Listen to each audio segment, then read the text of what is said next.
August 2025, I visit America with Andy and Maria. We land in Chicago, overlooking the vast expanse of Lake Michigan.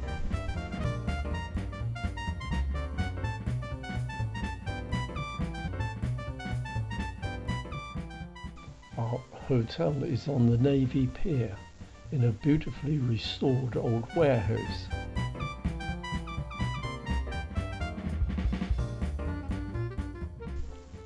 The exterior is still being restored, but the interior is beautifully furnished and decorated in a Mexican style.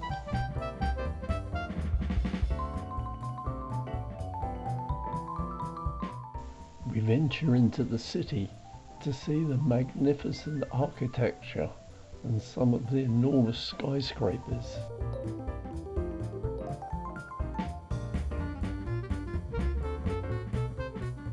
It seems we have just arrived in time to witness the annual Ducky Derby.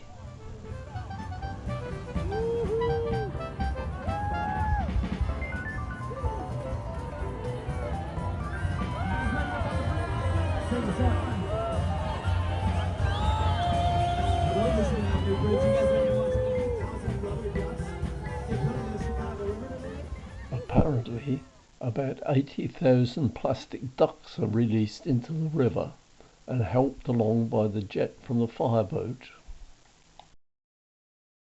This is achieved by opening just one side of the large bridge, and a huge lorry backs up and tips the ducks into the water. For $10 you can sponsor a duck, and if he wins, you get a brand new car. Sadly, my duck swam in the wrong direction.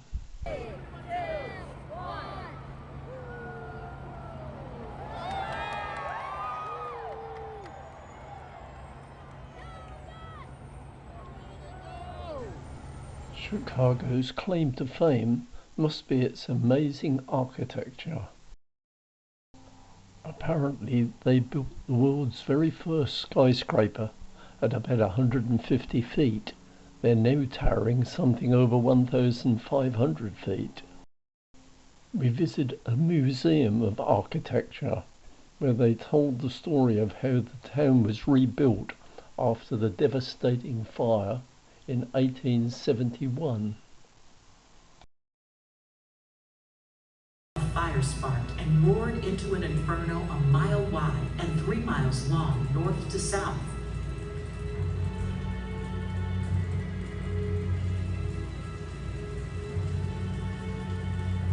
When the winds abated 2 days later, more than 17,000 buildings were destroyed, 300 people had died, and a third of the population, 100,000 people, were homeless. Newspapers called the Chicago fire the night America burned. Surviving structures offered lessons. The wooden balloon frame buildings had aided the fire's spread, while brick, stone, and terracotta withstood the flames. Chicago architects began putting these materials to work. Next, we visited the Bean. This amazing reflective piece of street art is perfectly polished stainless steel. We took a white knuckle seat on an interactive ride called the Flyover.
We next fly across the deserted badlands of South Dakota, making our way to Rapid City, where we stay in this rather quirky Airbnb loft apartment.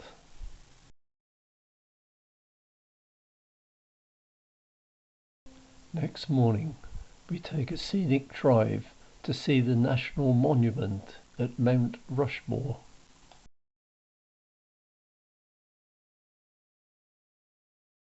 The entire site is beautifully maintained, and the carvings are truly magnificent. Their grandeur truly exceeded my expectations. The size is impressive. Each face is 60 feet high. George Washington, Thomas Jefferson, Theodore Roosevelt, and Abraham Lincoln. The artist, sculptor Gertson Borglum built these plaster models to get the proportions correct before carving into this mountain. His workmen were lowered on ropes in bosun's chairs to jackhammer away the hard granite rock. The sculpture took 14 years to complete and was finished off in 1941 after Borglum's death by his son. We carried on to see the Devil's Tower. This 867-foot rock is a volcanic plug that forced out of the earth. Apparently, over 5,000 people attempt this difficult climb every year, and miraculously, only 7 have died during the last 100 years. We see motorcycles everywhere. Apparently, it's the Sturgis annual rally, where nearly 750,000 motorcycles come together. And the roar of Harley Davidsons can be almost deafening.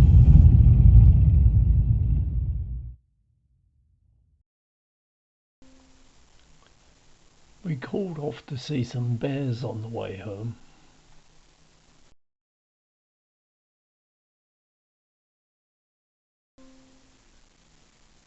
This is their molting season, where they're changing their coat, which obviously itches a bit.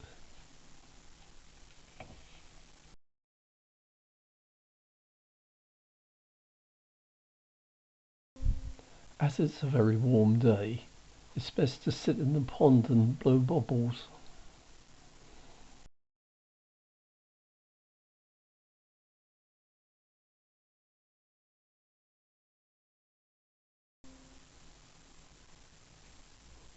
Bears have right of way over cars. It's a lot of fun climbing up trees if you're a baby bear.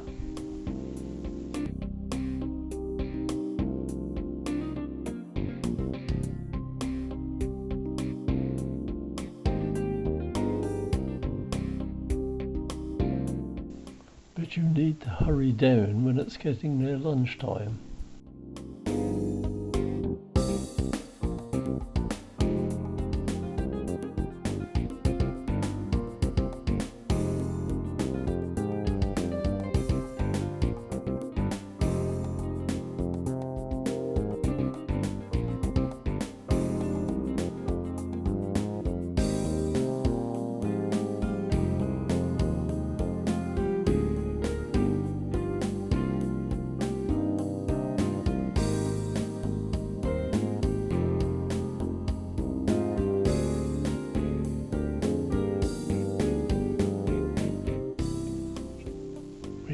Fly on to Denver and stay into this rather neat hotel before indulging in a boring old steam enthusiast's passion.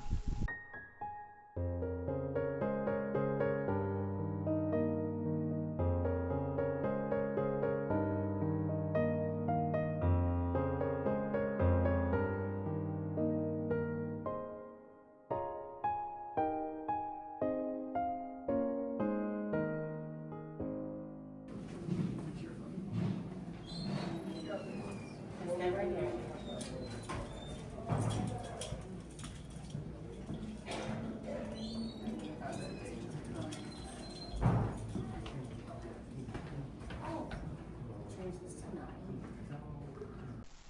It's now time to climb aboard the Amtrak Zephyr for our long trip home and shoehorn ourselves into our minuscule cabins.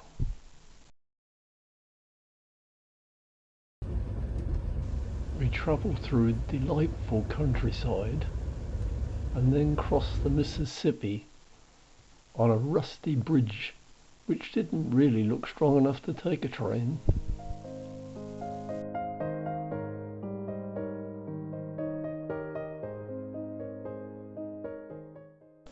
After a very bumpety night, a total of 18 hours on board, we now leave the train and head for the airport and home.